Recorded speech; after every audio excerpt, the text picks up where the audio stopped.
Karena berarti kalau kita mau lihat dari putusan 90 yang membuka pintu bagi Gibran Raka Buming Raka untuk menjadi calon presiden, maka 8 hakim yang tertinggal itu adalah 3 yang menolak permohonan, 3 lagi yang mengabulkan permohonan Gibran, dan 2 lagi hakim baru. Omong kosong kalau bilang istana tidak terlibat dalam pemenangan ya. Hanya orang yang membutakan matanya dan menutup hatinya yang mengatakan Jokowi tidak terlibat. Bohong kalau Jokowi tidak terlibat, pasti terlibat.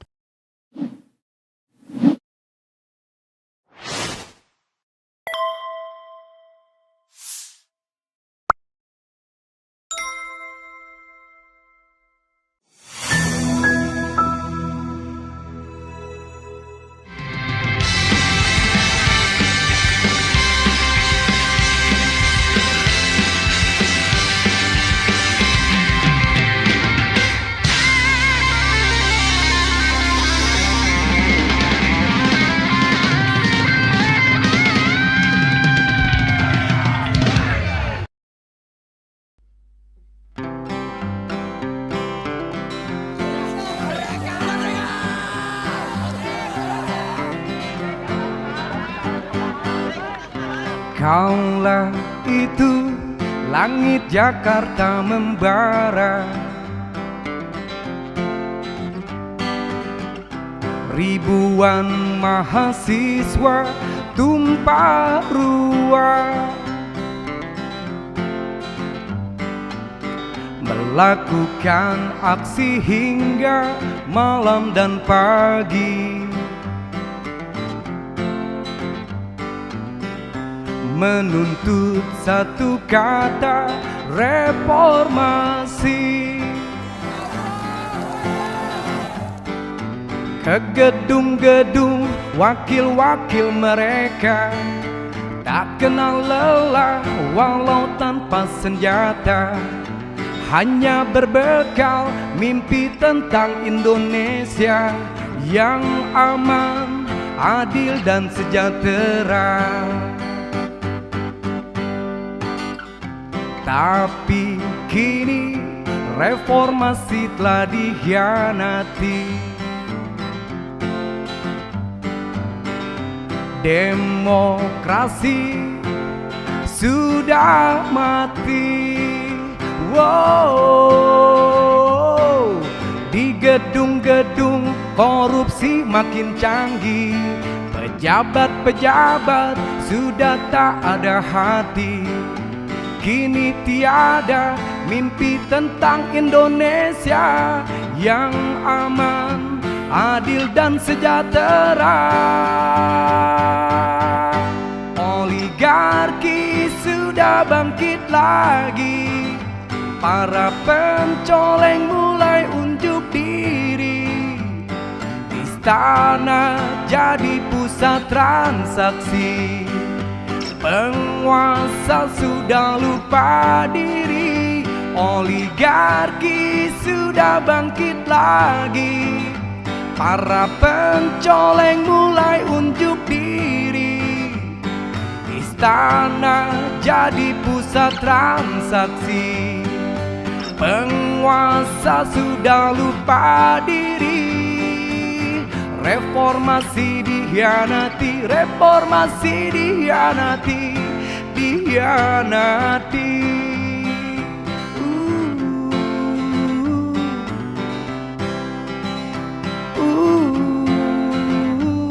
Di gedung-gedung korupsi makin canggih, pejabat-pejabat sudah tak ada hati. Kini tiada mimpi tentang Indonesia yang aman, adil dan sejahtera. Oligarki sudah bangkit lagi, para pencoleng mulai unjuk diri. Istana jadi pusat transaksi, penguasa sudah lupa diri. Oligarki sudah bangkit lagi, para pencoleng mulai unjuk diri. istana jadi pusat transaksi.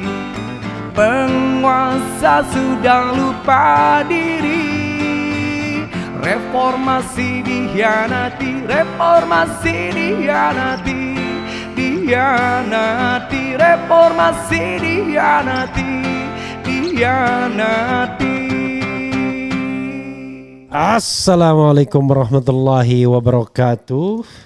Sobat RH sekalian, jumpa lagi kita di channel yang keren ini. Keren cadas. Ya Sobat RH sekalian, kita bahas satu berita yang menarik ya.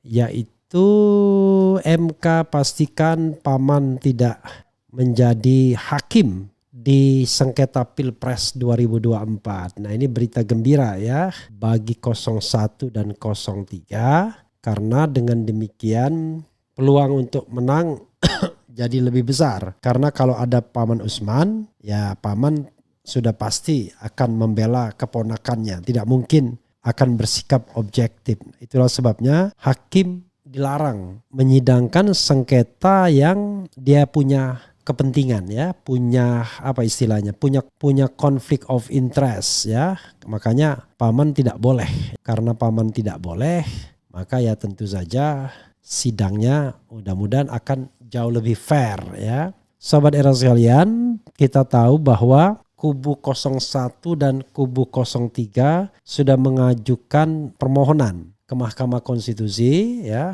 yaitu sidang yang akan dimulai tanggal 27 Maret nanti atau hari Rabu sidang pertamanya, dan sidang terakhirnya itu tanggal 22 April yaitu sidang pembacaan putusan. Karena menurut kalender itu 14 hari kerja ya. Jadi 14 hari kerja sudah harus diputuskan sidang ini. Kenapa kemudian Paman Usman menjadi berita gembira? Karena berarti kalau kita mau lihat dari putusan 90 yang membuka pintu bagi Gibran Rakabuming Raka untuk menjadi calon presiden, maka 8 hakim yang tertinggal itu adalah 3 yang menolak permohonan, 3 lagi yang mengabulkan permohonan Gibran, dan 2 lagi hakim baru. 2 hakim yang masing-masing 1 penolak Gibran itu pensiun, demikian juga yang pro Gibran pensiun. Jadi sekarang posisinya 3-3. Jadi sekadar reminder ya, 3 hakim yang ada yang menolak Gibran itu adalah bukan menolak Gibran sesungguhnya, yang tidak mengabulkan sengketa hasil yang tidak mengabulkan putusan 90 ya, di mana pemohonnya Almas Sakib Biru. Almas Sakib Biru ini yang kemudian memberi jalan bagi Gibran Rakabuming Raka untuk menjadi calon, yaitu 1 Soehartoyo. Soehartoyo sekarang bahkan menjadi ketua Mahkamah Konstitusi setelah Paman Usman dilengserkan. Itu 1. Yang kedua, Saldi Isra. Saldi Isra menjadi wakil ketua Mahkamah Konstitusi setelah Paman Usman dilengserkan. Tapi enggak ding, sebelumnya memang wakil ketua Mahkamah Konstitusi. Nah ketiga, mantan ketua Mahkamah Konstitusi dan pernah juga menjadi wakil ketua Mahkamah Konstitusi Arief Hidayat. Jadi 3 orang ini kelas berat sebenarnya. Jadi kelas berat dan menjadi ketua panel untuk sengketa pemilu legislatif. Panel 1 tentu Soehartoyo sebagai ketua MK, panel 2 Saldi Isra sebagai wakil ketua MK, panel 3 Arief Hidayat sebagai hakim senior ya. Nah, sementara 3 hakim lainnya plus 2 yang baru ya terdistribusi ke 3 panel hakim itu masing-masing 3. Tapi jangan lupa Paman Usman tidak akan bisa terlibat kalau ada sengketa yang melibatkan PSI ya, partai seputar partai sosialis partai lupa saya sih. Partai Solidaritas Indonesia, gara-gara orang selain main-mainkan partai salah input, partai seputaran ibu kota dan lain sebagainya. Nah, jadi sahabat sekalian, apakah peluang makin membesar? Ya makin membesar. Karena dalam posisi misalnya 4-4, dalam posisi 4-4 ya, maka yang ada suara ketua Mahkamah Konstitusinya dia yang akan menang. Misalnya let's say yang 3 ini mengabulkan 01 dan 03, yang 3 menolak. Nah, kemudian 2 ini splitting ya. 1 ke sana, 1-nya ke sini ya. Maka terjadilah 4-4. Kalau 4-4 suara ketua yang kemudian akan menentukan. Di mana ada ketuanya, di situ yang akan menang. Cuma saya ingin menunggu hakim konstitusi ini sontoloyo apa enggak. Karena kalau hakimnya sontoloyo, from the beginning permohonan akan ditolak. Karena permohonan ini sama sekali tidak mempersoalkan hasil pemilu. Yang dipersoalkan adalah soal kecurangan yang terjadi bahkan jauh sebelum pencoblosan tanggal 14 Februari dilaksanakan. Dan kalau kita bicara teori berpemilu, ya ini penggunaan pork barrel atau gentong babi ya. Sehingga pemilu ini sebabi-babinya yaitu pemilu yang tidak bisa dipertanggungjawabkan azas jujur dan adilnya. Termasuk azas bebasnya. Sehingga dikatakan sebagai pemilu yang melanggar konstitusi. Oke, ya, pemilu yang melanggar konstitusi. Karena ini pemilu yang melanggar konstitusi, maka ya tidak ada justifikasi untuk ditegakkan, untuk diakui hasilnya. Nah, tetapi ini sekali lagi ini sifatnya kualitatif. Apa yang dipermasalahkan? Ya pastilah diloloskannya Gibran Rakabuming. Kemudian yang kedua politik gentong babinya, pork barrelnya, di mana bansos 597 triliun itu menjadi hal yang luar biasa. Yang kata Roma Hurmuzi, jangankan manusia, monyet pun kalau dibekali seperti itu akan untung, akan menang ya. Kemudian yang ketiga Sirekap. Saya kira itu 3 besaran yang harus betul-betul dilihatkan. Selain memang keterlibatan istana secara umum dari fenomena-fenomena yang ada yang bisa dianalisis. Ya, oke, sobat era sekalian, itu yang harus kita pahami ya. Karena fakta-faktanya kan ada.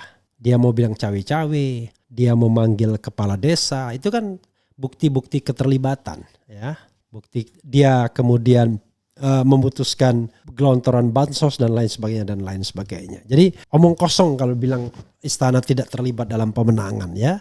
Hanya orang yang membutakan matanya dan menutup hatinya yang mengatakan Jokowi tidak terlibat. Bohong kalau Jokowi tidak terlibat, pasti terlibat.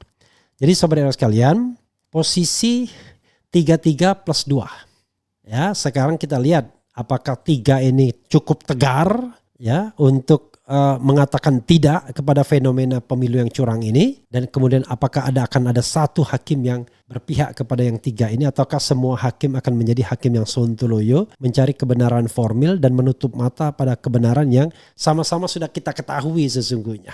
Apalagi yang mau dibuktikan? Keterlibatan Jokowi dalam pemenangan 02 itu kan cerita yang semua orang sudah tahu.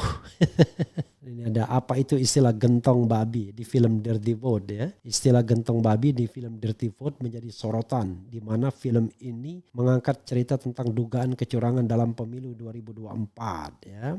Bivitri Susanti sebagai salah satu narasumber Dirty Vote menyebut politik gentong babi mengacu pada politik di AS. Politik gentong babi berasal dari masa perbudakan AS, di mana para budak harus bersaing untuk mendapatkan daging babi yang disimpan di gentong.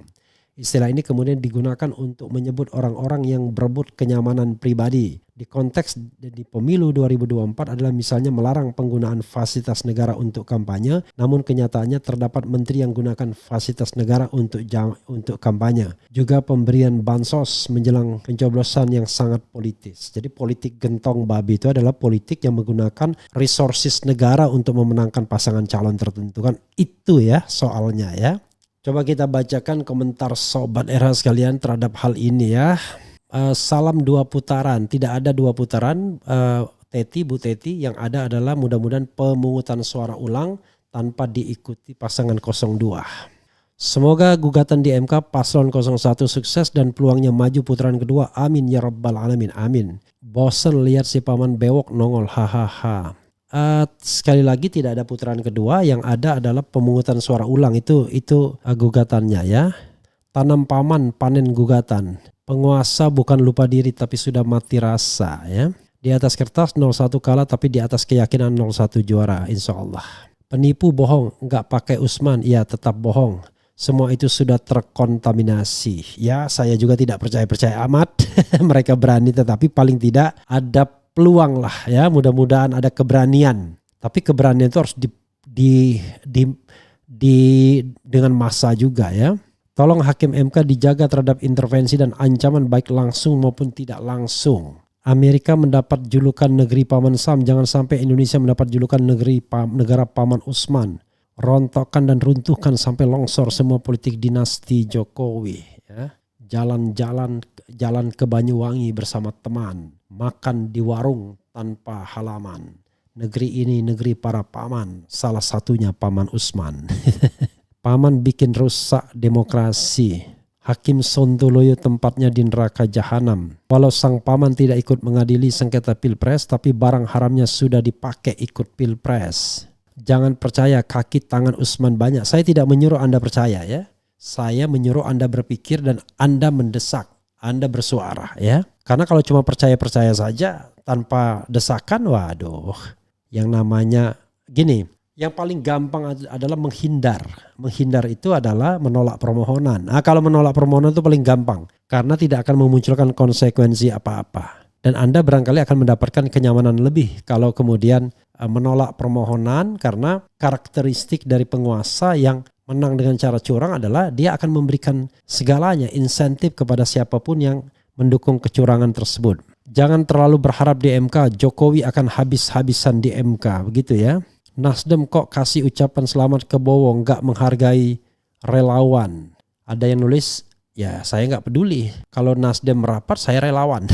Ada juga, bagus juga dia ya. Artinya ada relawan yang menulis demikian. Jadi ya mau diapakan ya, kalau seandainya memang itu ya dia relawan ya. Sobat Era sekalian, coba saya baca juga itu saja Sobat Era sekalian ya. Mudah-mudahan ini bermanfaat. Sekali lagi ya. Mudah-mudahan semua channel berkembang menjadi alat edukasi dan alat mengkritisi. Wassalamualaikum warahmatullahi wabarakatuh. Keren. Dadah.